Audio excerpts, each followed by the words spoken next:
Windmill, wow. Forget the cheese, we'll get there. This 4K trip takes you on a wild ride through the Netherlands. We're talking epic windmills, fields bursting with colourful flowers, and canals straight out of a dream. Buckle up for a Dutch adventure you won't forget. Alright guys, we've officially touched down in Amsterdam.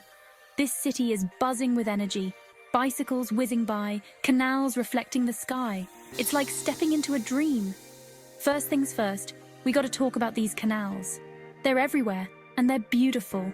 Cruising down the water, seeing the houseboats, the bridges, the people just living their lives, it's the perfect way to get a feel for Amsterdam's vibe.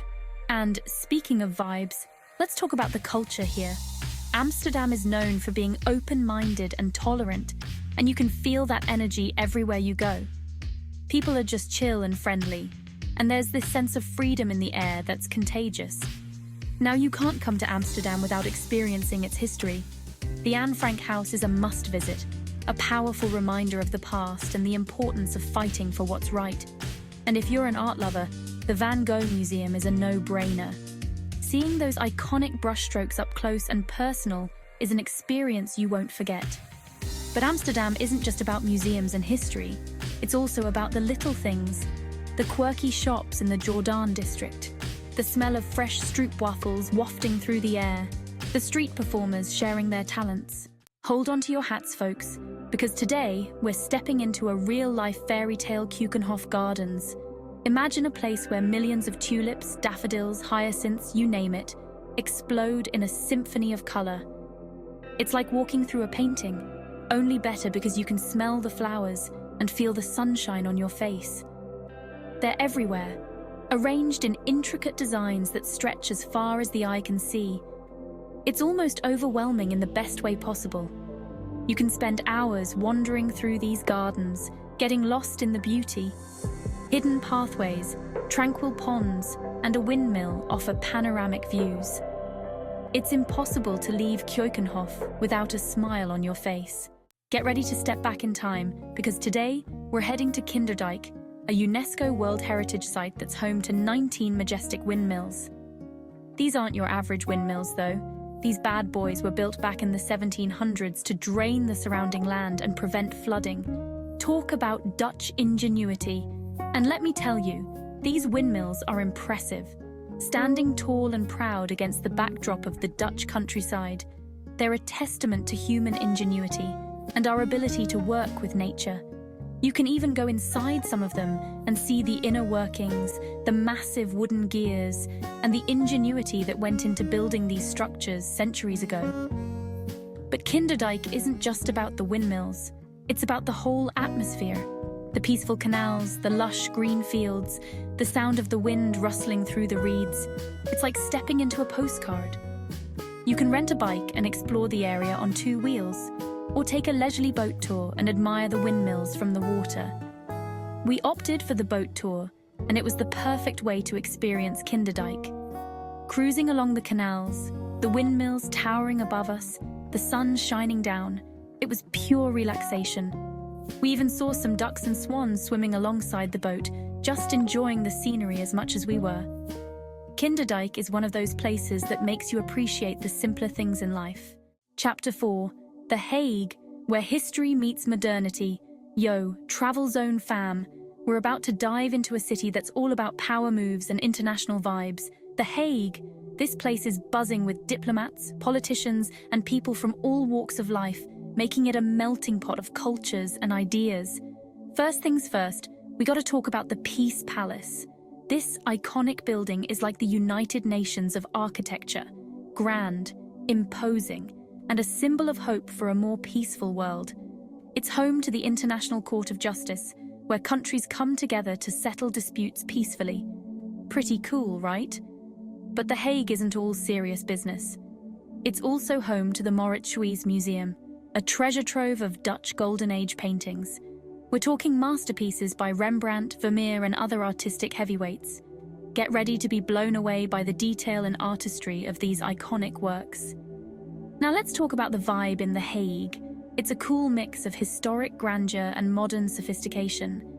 You've got these beautiful old buildings and squares, but then you turn a corner and stumble upon a trendy cafe or a cutting-edge art gallery. Chapter 5. Giethoorn, the Venice of the North. Get ready to say goodbye to cars and hello to canals, because today we're heading to Giethoorn, a village so charming it's nicknamed the Venice of the North. Seriously, this place is like something out of a fairy tale. No roads, just picturesque canals lined with thatched roof houses and lush gardens. The best way to experience Giethoorn is by boat. The water was so clear we could see fish swimming below, and the only sounds were the birds chirping.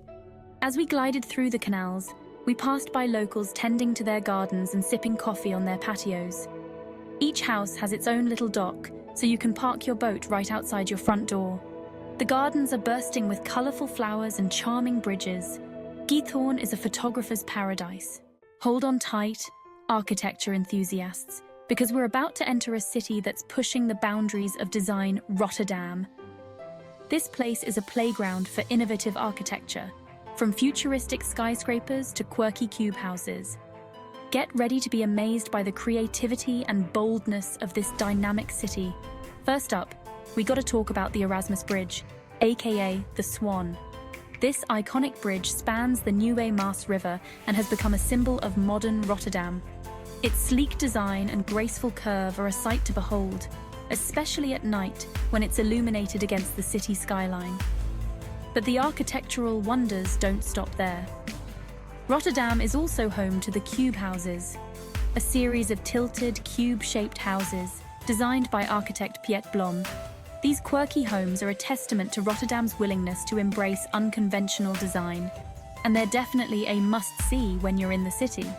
And speaking of unconventional, you gotta check out the Markthal, a residential building with a massive arch-shaped market hall underneath.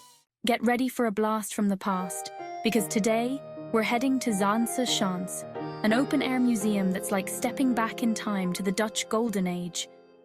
This place is a living, breathing testament to traditional Dutch life, complete with historic windmills, wooden houses, and artisan workshops. As we wandered through the cobblestone streets, we felt like we'd been transported back in time.